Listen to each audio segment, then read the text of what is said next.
ایو حاجی سے وفات کېدو زما محترمو حاجی سے لګې د وصیت کې پلان کې باندې مې دومره قرضه ده وخه بابا نور نور نور پلان کې باندې مې 2 لک دي وخه نور نور نور نور پلان کې باندې 500 دي نور نور نور نور وې پلان کې را باندې 3 لک دي وې زنه ورته بابا غړي وړي شروع چې وې پلان کې را باندې 3 لک دي وې زنه ورته بابا غړي وړي شروع کی نو هم د قشان زما محترم چې کله مې ته پستی خبرې کولی نو هر سړی وې ماشاءالله جزاک الله او چې کله مې ته لګه ترخه خبره مخې ته کې غوستا تاریخ غړي وړي شروع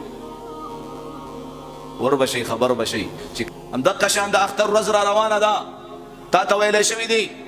چې د نامحرمه زنانو نه په پرده کې نامحرمه زما عزتمندو زنانو نه په پرده کې زنانو ته ویل شوی دی نامحرمه سړو نه په پرده کې پلان کې خپه نشي خیر دې د اختر مبارکي به ورسره وکما همداسې د خلیص تړي مشي به ورسره وکما همداسې لوپټکې به ورله لاس ورکما همداسې زما محترمو په رب کعبه قسم ستا د لاس میلاول ستا د مخ ته کتل د نامحرمه سړی چې کوم دی زما عزتمندو هغه ښځې ته وکتل چې انا محرمه ده هغې سره د ده نکاح کول جایز دي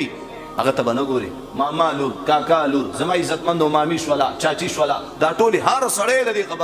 دې خبرې نه خبر دی چې چا نه به پرده کړي او له چا نه به نه کړي او بیا مسلمان نو اوس ګورئ موږ روجې نیسو د الله حکم دی موږ حج کوو د 14 لکه روپۍ نه چې 6 لکه روپۍ دې ولې نه شي حج کوو موږ زکات ورکوو یره جی لک زما د دې مال حساب وکړي څومره زکات جوړېږي د الله حکم دی وآتو زکات ورکوي دا چل دی هغه چل دی اوس الله نه دی ویلي پرده وکړه دا حکم د الله نه دی واقیموا الصلاة چې کوم الله تا ته ویلي دي چې مونځ کوه او مونځ کې کوم الله چې درته ویلي زکات ورکوه زکات ورکې کوم الله چې درته د حج د کولو حکم کړی او حج کې هغه الله تا ته ویلي پرده وکړه نو پرده څنګه نه کړي دلته خو دې پښتونه پته ولګېده که نه خپله منشا استعمالې پته دې ولګېده که نه دا کار لږ د نفس نه خلاف کار دی ما تاسو ته ویلي د کتلو مزه م اخستې ده راشه د نه کتلو مزه واخله راشه لږ د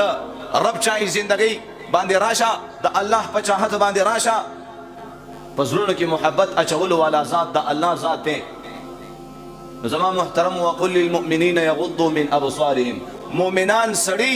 دا به د مؤمنانو د نامحرمه زنانو نه به پرده کوي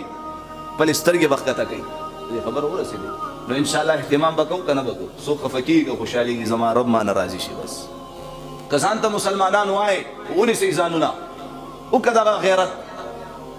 قام قبیله کې وکړه الله وایي زما دپاره ټول خلک خفه که رشته دار خفه که مقتدیان خفه که شاګردان خفه که زما بندگان خفه که ما راضي که زما بندگانو زړونه زما په قبضه کې دي زه به درله راضي کړم داسې ده که نه ده وایي دا الله خوشحاله کړی نه دی وایي زه ورسره څومره دغه کوم دا الله خوشحاله نو الله پاک خوشحاله که الله به دا خلک خپله خوشحاله کړي زمونږ رشته دارانو کې زما والد صاحب داسې وکړو نن الحمدلله مغه رشته داران دي پردم قایم شوله او مغه مینه محبت هم هر سړی خپله پوه شو بس ډایرکټ کور ته نه راځي وروا نن سبا بس الله دې معافي وکړي زمونږ کورونو ته خو پردي خلک رادنه کېږي نو بل رشته دار به لا څنګه منې کوو ماحولونه جوړ نه دي دې باندې به ته کار کې محنت به کې اول به چې کوم دی په ځان خواري محنت وکړي ځان به جوړ کړي